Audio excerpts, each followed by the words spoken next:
안녕하세요. 오늘 사순절 넷째 주일을 맞이하여 천안살림교회 또 구민교회 교우들이 주 안에서 이렇게 만났습니다. 함께 인사 한번 해볼까요? 반갑습니다로 함께 인사하겠습니다. 반갑습니다. 이 예배를 통해서 하나님께서 영광 받으시고 우리 모두에게 은혜 주시기를 빕니다. 지난 온라인 예배로만 해야 할 때 우리 교회에서 최영목 목사님 설교를 몇 차례 들었습니다. 훔쳐 들은 건 아니고 그냥 양해를 얻고 함께 들었습니다. 그래서 저희가 빚이 있는데 여기 와서 오늘 직접 최영목 목사님 설교를 좀 들어야 되겠다고 이렇게 했는데 저한테 미루어서 진 빚 때문에 어쩔 수 없이 맡았습니다. 구민교회 교우님들 직접 뵈니까 어떠십니까?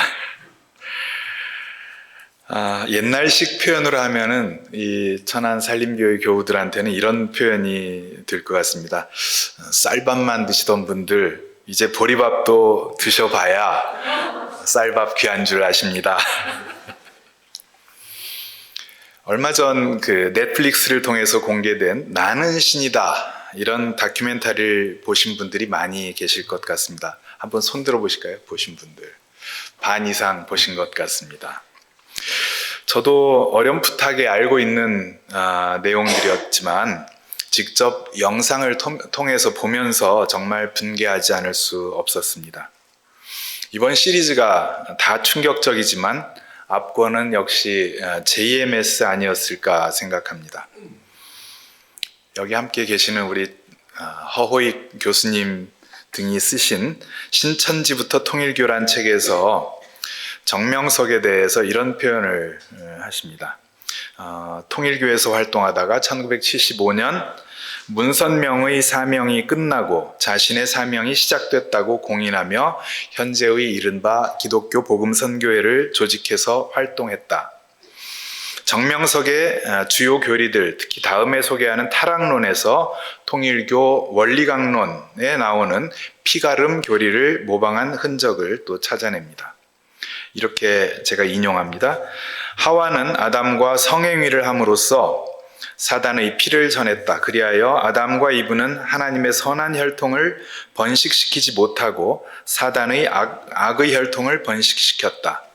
인간의 더러운 피를 깨끗이 하는 데에는 피가름이 필요하다. 예수께서는 영혼만 구원하셨기 때문에 육신을 구원할 재림주가 다시 오신다. 이게 이른바 문선명이 재림주의 자리를 차지하며 통일교에서 초기에 이제 피가름이라는 교리를 바탕으로 이른바 이화여대 혼음 사건을 일으켰습니다. 교수와 강사 4명이 파면되었고 학생 14명이 퇴학 처분되었으며 문선명은 구속되었습니다. 이런 연속선상에서 본다면 정명석 성범죄는 교리적 뿌리까지 갖추고 있었다 할 수 있겠습니다. 통일교, JMS, 신천지 등 사교 집단의 사람들이 쉽게 빠져들었던 까닭이 무엇이었을까요? 여러 가지가 있겠습니다만은 저는 그중 하나는 보이지 않는 하나님 또는 재림주를 분명하게 보이는, 눈으로 볼 수 있는 그들이 일컫는 선생님으로 대치했기 때문입니다. 통일교에서 정명석 또 신천지에서 이만희 다 선생님, 재림주로 선생님으로 불리우고 실질적으로 재림주라고 사람들한테 인정받고 있습니다. 그들은 자신이 하나님의 위치에 올라서 추종자들을 정신적으로 지배하며 성적으로 또 물질적으로 착취를 계속할 수 있었습니다. 하기야 하나님 꼼짝마, 까불면 나한테 죽어 이렇게 막말하는 사람도 목사님이라고 따르는 사람들이 있으니까 할 말이 별로 없습니다. 오늘 말씀 제목을 우리가 죄인입니다 라고 정했습니다. 본문 이사야 59장의 내용을 따온 것입니다. 교우 여러분께서는 이 제목에서 마음속으로 어떤 내용을 떠올리십니까? 우리가 죄인입니다 그러면 내가 십계명의 어떤 조항을 어겼나? 이런 것을 생각하시는 분들이 많을 것 같습니다.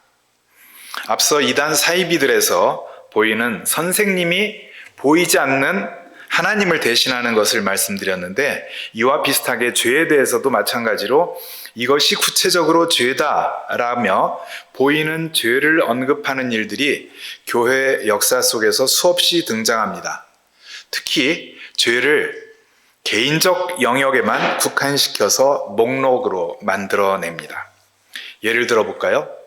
가톨릭에서 금육제라고 해서 모든 금요일 고기나 고깃국 이런 것을 먹는 것을 금했습니다. 또 제의 수요일과 성금요일에는 금식제라고 해서 먹는 것, 아침은 먹지 않고 낮 한 끼는 충분히 먹은 다음 저녁은 요기 정도만 하도록 했습니다. 성장기 어린이나 노인은 예외였습니다만 이것을 어기면은 하나님 앞에 잘못으로 여겼습니다. 1962년부터 65년까지 개최된 제2차 바티칸 공의회라고 하는 회의 이후에는 이런 규정이 강제적 규정이 아니라 자발적인 규정으로 권장사항으로 바뀌기는 했습니다만은, 그런데 18세기 산업혁명 시기에 대부분 숙련된 기술도 없는 가난한 여성들이나 어린이들이 싼 임금을 받으면서 시끄럽고 냄새나며 비위생적인 환경에서 하루 14시간, 16시간씩 노동을 해야 했습니다. 그런 현실은 대부분 교회에서 또 신자들에게 하나님 앞에서는 아무런 문제가 되지 않는 일처럼 여겨졌습니다. 이게 과연 하나님 앞에 떳떳한 일입니까? 주 69시간 근무제를 도입하겠다고 나섰던 정부도 있습니다. 하루 11.5시간씩 6일을 근무하면은 69시간입니다.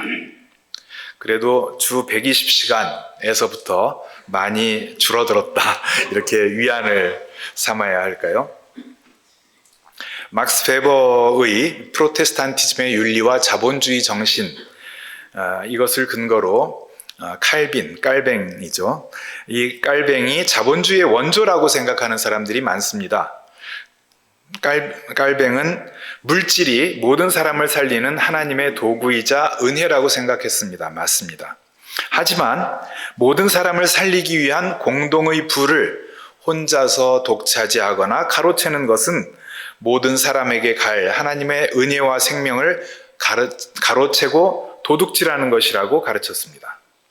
나아가 이 세상에서 빈곤을 일으키는 잘못된 법과 구조를 그대로 두거나 방관해서는 안 되며 오히려 잘못된 사회 구조를 하나님의 말씀으로 개혁해야 한다고 가르쳤습니다. 감리교회 출범에 지대한 역할을 했던 존 웨슬리 목사도 1760년 돈의 사용, 이러한 설교를 했는데, 될 수 있는 대로 많이 벌어라. 맞습니다. 그렇게 했습니다. 그 다음에 그러나 우리는 생명을 희생해 돈을 벌어서도 안 되며 다른 사람들의 생명을 희생해서 돈을 벌어서는 안 된다. 또 하나 우리의 건강을 희생해서 돈을 벌어서도 안 된다라고 강조했습니다. 나아가서 한번 생각을 해보죠. 이렇게 금육제, 금식제까지 이렇게 주장했던 당시에 교회들이 노예제도에 대해서는 무슨 이야기를 했을까요? 금육제나 금식제를 어기는 일과 노예제도 또는 비인간적인 노동 환경을 방치하는 일, 어느 쪽이 하나님 앞에 정말 죄일까요? 또 하나의 예를 들어보겠습니다. 얼마 전부터 한국 교회들 상당수가 온통 동성애 반대, 여기에 매달려 있습니다. 심지어 예장통합 대전노회에서는 동성애는 죄인가라는 책을 썼다고 은퇴 교수님을 목사직 제명까지 했습니다. 지난주에 이 책으로 공부하신 분들 한번 손 들어보시죠. 여기 몇 분. 천안살림교회에서 지난주 이 책 공부했다고 들었습니다. 어떤 분인지 아시죠? 예, 여기 함께 오늘 축도해 주실 우리 허호익 교수님, 허호익 목사님이십니다. 그 전에 이 동성애 반대 나오기 전에는 무슨 주제를 가지고 교회들이 극렬하게 사회에다가 주장했는지 아십니까? 낙태 반대 운동입니다. 아직도 계속되지만 이른바 프로-라이프, 프로-초이스, 생명권이냐 선택권이냐 이런 논쟁 과정에서 낙태 반대가 구원의 필수적이다 라고 주장하는 입장에 선 한 목사, 전직 목사 폴 힐이라고 하는 사람이 1994년에 낙태 시술을 했다며 단총으로 의사와 경호원을 살해했다가 2003년 사형에 처해지기도 했습니다. 이 사람들은 여기에서 낙태 반대하는 것이 하나님의 그 나라에서 우리가 받아들여지는 정말 유일한 길이다라고 주장을 하고 그것을 또 정치적으로는 공화당 지지의 명분으로 삼기도 했습니다. 이를 본따서일까요? 통일교는 우리는 혼전 순결 운동이다 이렇게 주장을 했고 이곳에서 멀지 않은 대학교 아시죠? 예, 순결학과까지 개설을 했습니다. 물론 태어난 그 태아 또는 태어난 생명, 인부의 생명 모두 소중히 여기는 것이 바람직하겠습니다. 그러나 문제는 태어나기 전의 생명에 대해서는 그처럼 민감했지만 태어난 이후의 생명들이 전쟁들로 그것도 명분 없는 또는 거짓으로 만들어낸 명분 가지고 엄청난 규모의 목숨이 희생되더라도 이에 대해서는 거의 목소리를 내지 않았다는 점입니다. 베트남 전쟁에서 민간인 학살 사건들이 여기저기서 벌어졌지만 낙태 반대 운동에 목소리를 높였던 교회들은 어떤 목소리를 냈을까요? 동성애 반대도 마찬가지입니다. 말 그대로 이중잣대입니다. 제가 반부패 운동 한다고 세계 많은 나라들을 가봤는데 2012년에 10월달 파키스탄 카라치에서 반부패 회의에 참석하고 있을 때였습니다. 제가 한국에서 당신 왜 부패했냐라고 하면은 너 빨갱이지 그래가지고 다른 것으로 이렇게 공격을 해온다 이런 이야기를 소개를 했는데 그랬더니 제 발표를 마치고 나서 어떤 사람이 저한테 다가와서 이렇게 말했습니다. 당신네하고 우리하고 어떻게 이렇게 똑같습니까? 그래서 여기도 공산주의라는 공격을 하나 그러고 이제 속으로 생각했더니 그게 아니고 파키스탄에서는 당신 왜 부패했냐 그러면 너 왜 흰 옷 안 입었어? 이렇게 응수한다는 것입니다.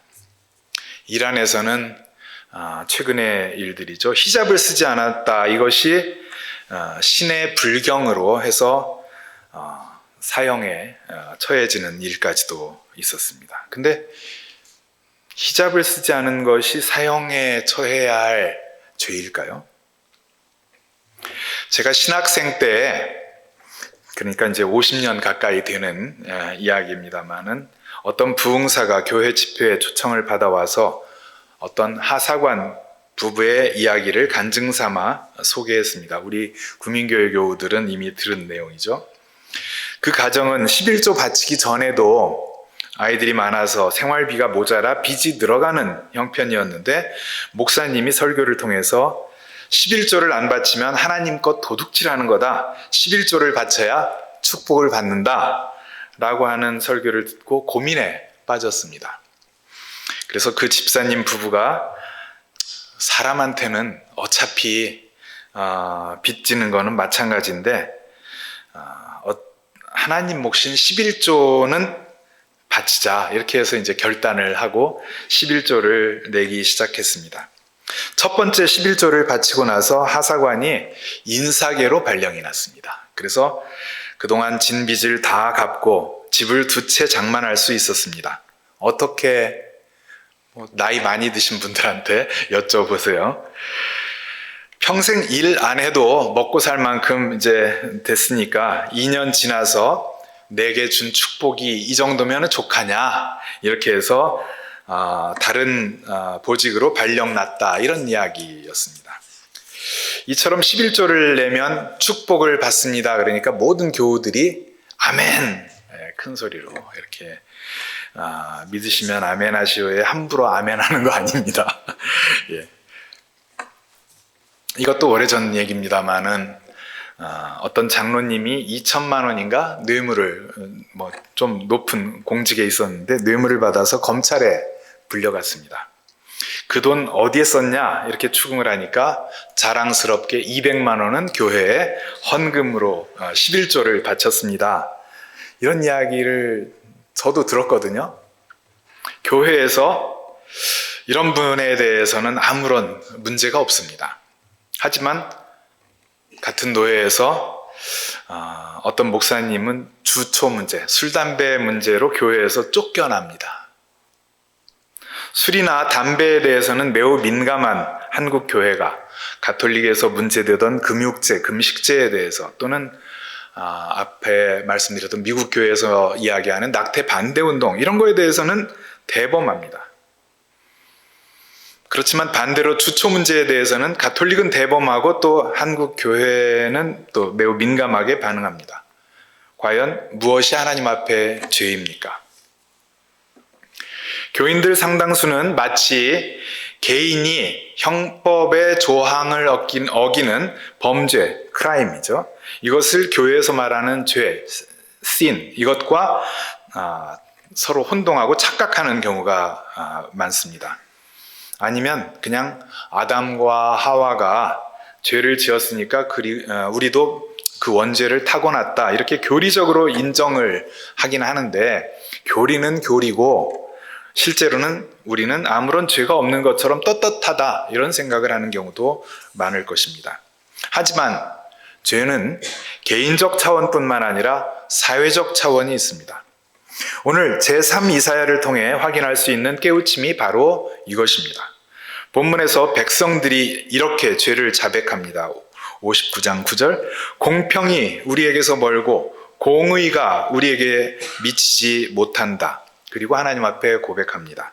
공평이 뒤로 물러나고 공의가 멀어졌으며 성실이 땅바닥에 떨어졌고 정직이 발붙이지 못합니다. 성실이 사라지니 악에서 떠난 자가 오히려 약탈을 당합니다. 여기 나오는 공평, 정의, 성실, 정직 이런 것들이 사라졌다는 것이 유대교 제의나 정결 규정의 위배들보다 더 결정적인 죄라고 자복하고 있는 것입니다. 내 이웃을 내 몸과 같이 사랑하라는 적극적 계명을 제대로 실천하지 못했다는 것입니다. 이를 죄의 사회적 차원 넘어서 정치적 차원이라고 말할 수 있습니다. 히틀러 시대의 독일 고백교회 순교자 디트리히 보네푸어 목사 들어보셨죠? 우리 최영목 목사님이 윤리학 전공이시기 때문에 이 보네푸어의 윤리학에 이런 글이 있습니다. 공적으로 어떤 정치적인 입장을 취하기 꺼리는 사람은 사적인 덕망, 내가 사적으로 이렇게 고귀한 사람이다 라는 데에서 도피처를 찾는다. 그런 사람은 도둑질도 안 하고 살인도 안 하고 간통도 안 한다. 그의 할 수 있는 능력 범위 안에서 선을 행한다. 그러나 그는 자발적으로 밖으로 드러나지 않으면서 뭔가 사회적으로 문제가 될 것 같은, 그래서 분쟁에 휘말릴 것 같은 이런 영역에는 들어가지 않는다. 그는 주변에서 벌어지는 잘못된 일들에 대해 보지 않고 듣지 않으려고 한다. 세상에서의 책임적 행동으로 혹여 동티나지 않도록 자신의 사적 생활을 보호할 수 있으려면 그것은 첫째로 자기 기만의 대가를 치를 때에만 가능하다. 또 그가 무엇을 하더라도 그가 하지 않은 것, 이것이 그에게 평화를 주지 못할 것이다. 이러한 내적 불안이 그를 파멸시키거나 아니면 그는 가장 위선적인 바리새인이 될 것이다. 이런 관점에서 그는 그의 면회를 온 자기 형수한테 이렇게 표현합니다. 만일 무고한 군중들 속으로 차가 질주에 들어가는 미치광이 뒤에 내가 앉아 있다면 그냥 재앙을 기다렸다가 부상당한 사람들 위로나 하고 죽은 자들 장례나 치러주는 것은 아니지 않나. 미치광이 손에서 운전대를 빼앗아야 할 것 아닌가. 이런 말을 했다고 합니다. 그 디트리히 보네퍼는 1945년 4월 6일 아침에 동료들 6명과 함께 벌거벗은 채로 정부 전복, 반란 이런 죄목으로 교수형에 처해졌습니다. 그의 나이 39세였습니다. 그의 매형 한스 폰 도나니도 같은 날에, 그리고 그의 친형 클라우스 보네퍼는 약 보름 후인 4월 23일 처형당했습니다. 이 디트리히 보네퍼가 이런 일 개입하지 않고 그냥 어디 성 안에 들어가서 흰 옷 입고 거룩하게 살았다면 이런 일을 당하지 않았겠죠. 오늘 복음서 본문을 제가 따로 쓰진 않았습니다만 요한복음서 19장에 보면 빌라도는 예수를 놓아주려고 힘냈습니다. 근데 대중의 요구에 어쩔 수 없이 예수를 십자가에 처형하라고 넘겨주었다, 이렇게 기록되어 있습니다. 재판은 법과 원칙을 따라야 하지만 이를 포기한 것 또한 죄 없다 할 수 없습니다. 그래서 우리는 사도신조를 통해서 본디오 빌라도에게 고난을 받으셨다라고 고백합니다. 그런데 우리들도 예해야 할 때 예하지 못하고 아니요 해야 할 때 아니요 하지 못합니다. 앞서 언급한 노예제도나 비인간적인 노동 환경을 방치하는 일도, 전쟁들로 엄청난 규모의 생명을 앗아가는 일도, 부패나 거짓 선전선동, 나아가 그런 것들을 방치하는 것도 모두가 하나님 앞에 죄를 면할 수 없는 일 아닙니까? 그 현장에, 그러한 불의가 판치고 있는 현장에 예수께서 십자가에 달려 고난을 당하고 계십니다. 다음 세대를 민주시민으로 제대로 키워내지 못하는 일도 우리가 죄인임을 고백해야 할 요소입니다. 우리 후세를 포함하여 모든 생명이 누려야 할 자연을 훼손하고 기후 위기를 고조시키는 행위 또한 하나님의 창조 질서를 파괴하는 죄악입니다. 이처럼 책임의 범위와 그 크기를 생각하지 않으면 우리는 바리새주의에 빠질 수밖에 없습니다. 마태복음서 25장 최후 심판의 비유에서 예수께서는 내가 진정으로 너희에게 말한다. 여기 이 사람들 가운데에서 지극히 보잘것없는 사람 하나에게 하지 않은 것이 곧 내게 하지 않은 것이다 라고 하셨습니다. 예수께서 지극히 보잘것없는 자들과 자신을 동일시하신 것입니다. 이런 책임의 크기에 비추어 이미 우리가 행했고 또 지금 우리가 하고 있는, 나아가 앞으로 우리가 할 수 있는 일들의 크기를 계산해 봅니다. 그러면 결국 아무리 노력해도 무한대분의 몇, 그래서 결국 제로에 불과할 뿐이다라는 한탄에서 벗어날 수 없습니다. 디모데전서 1장 15절에 보면 사도 바울이 이렇게 말합니다. 자신은 죄인의 우두머리다. 그것은 비단 그가 예전에 믿던 사람들의 회방자, 박해자, 폭행자였기 때문만은 아닐 것입니다. 로마서 7장 18절에서 24절에 사도 바울은 이렇게 고백합니다. 선을 행하려는 의지는 나에게 있으나 그것을 실행하지 않으니 나는 비참한 사람입니다. 우리도 바울과 함께 하나님, 우리가 죄인입니다 라고 고백할 수밖에 없는 것입니다. 책임의 크기와 이에 비교한 우리의 실천의 보잘것없음, 여기에서부터 원죄의 개념을 다시 생각해야 할 것입니다. 그리고 우리의 행위가 아니라 지향과 자세, 우리의 믿음을 보시고 은혜로 우리에게 자비를 베풀어 주시는 하나님을 찾게 됩니다.